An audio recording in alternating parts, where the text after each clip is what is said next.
In terms of rest and recovery, I think you've got 4 types of recovery.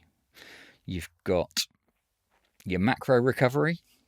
Every year you want to take a couple of weeks off. You might do that a couple of times a year if you're lucky. So you've got your kind of big recovery where you can do a kind of a, and then you're thinking about the next 2-3 years. You're writing an annual plan. You're making sure you get the rest from the day-to-day of the business to do that. I'd call that a macro recovery.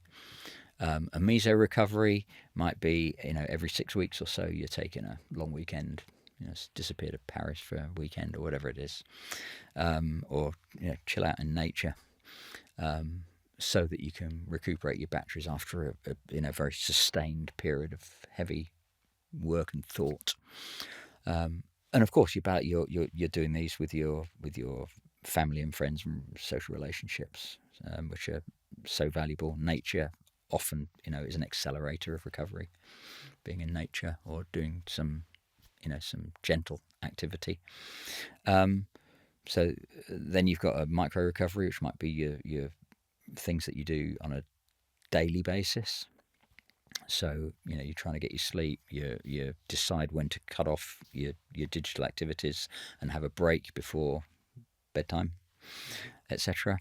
And then you've got your nano recoveries, which is really about how do I organise myself so that I can go from one highly stressed environment. Let's say you're having to make a big decision about some activity in another country, and it's going to affect people's livelihoods, or you're having to downsize something because it's not worked according to plan, and it's going to affect people. That might be a very, very stressful environment, and you've got, and you're running late, and you've got a whole bunch of people across the corridor that are just about to celebrate the fact they're in the papers for winning an award. And the ability to go from one environment, close it off, leave that environment, walk across the corridor, open the door, and be the person you need to be for the new group. You can imagine the shift is significant, and your emotions are still somewhere around. So the ability to handle that and be able to do what I call a nano recovery